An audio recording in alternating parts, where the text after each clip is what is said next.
You know, there's a lot of other things going on in the world of movies and television, stuff like that we don't have time to go into as main topics, but we want to make sure we get you guys caught up on all the things that are going on. So here's a little installment presented by fact checker Jonathan himself, a little thing we call the movie news feed. Here, check this out.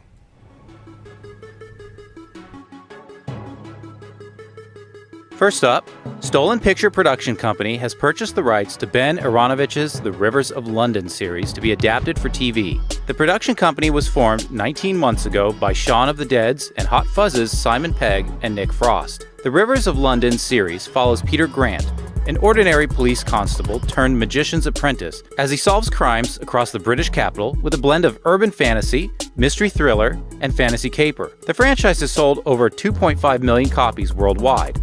From Deadline, Frost explains, "Suddenly we were in a position where I said, there's this book that I loved, and it became available, more or less. I was chuffed to bits that I could get the rights to make it into a TV show. Everyone wants to potentially find the next Game of Thrones, and the chance to turn Rivers of London into an 8-hour movie and hopefully find someone who will financially back that is a real draw." Pegg followed up, "TV has entered an era where sprawling book series such as Rivers of London can now be adapted faithfully.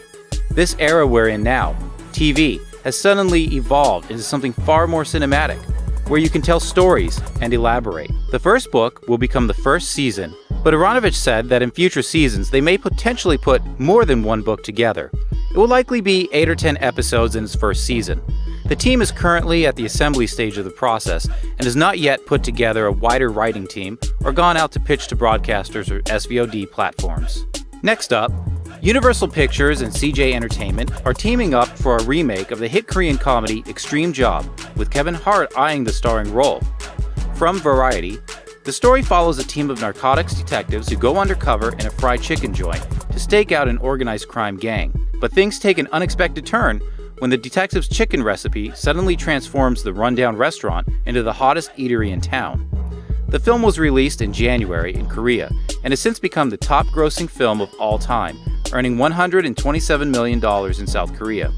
The pick will be the second collaboration between Hart, CJ Entertainment, and Universal Pictures on an English-language remake of a Korean hit. Hart and CJ are also developing the female-driven dramedy Bye Bye Bye.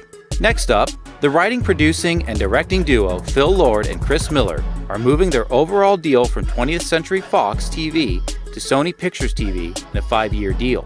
From The Hollywood Reporter, under the pact, Lord and Miller will create and develop their own comedy and drama projects for broadcast, cable, and streaming, as well as supervise other writers' projects. Additionally, the pair will also be involved in developing a suite of television series based on Sony's universe of Marvel characters. Those include Spider-Man, Venom, Morbius, which has a live-action feature in the works starring Jared Leto, Black Cat, and Silver Sable. Also possibly on the table, all the beloved characters from Into the Spider-Verse. The pact expands Lord and Miller's relationship with Sony Entertainment, for whom they collaborated on the film studios Cloudy with a Chance of Meatballs, 21 and 22 Jump Street, and Spider-Man Into the Spider-Verse. In terms of Marvel, Sony's potential suite of TV series could rival the long list of Disney-produced shows for Marvel Television. Those include multiple live-action scripted TV spin-offs from the MCU, including characters from Avengers Endgame for Disney+.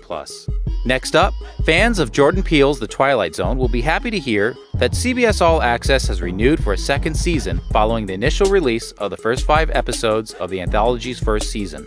From ComingSoon.net, Oscar winner Jordan Peele's reimagining of the classic sci-fi horror anthology features an ensemble cast that consists of Peele, director of Get Out, as the host, Seth Rogen of Invincible, Greg Kinnear of Brigsby Bear, Kumail Nanjiani of The Big Sick, John Cho of Searching, as well as many others.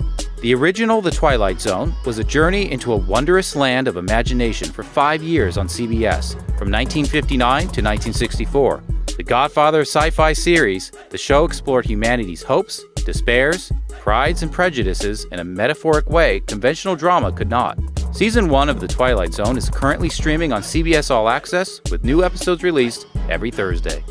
And finally, fans of the Fantastic Beasts series will have to wait a little longer for the third installment, as it is being reported that the film's release date has been announced to be November 12, 2021.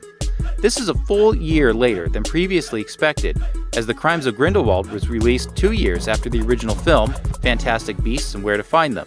From Cinema Blend, it was announced a few months ago that Fantastic Beasts 3 would not go into production this summer as previously scheduled, and would instead start filming in the fall.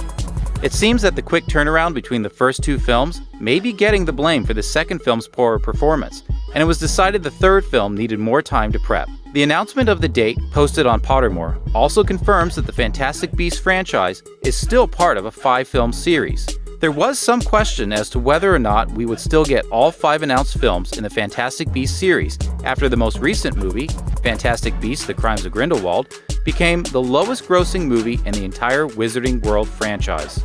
It became the first movie to do less than $200 million domestically, and the first to do less than $700 million globally. Hopefully the additional time will result in a larger box office take for Warner Brothers. And that will do it for today's installment of the Movie News Feed.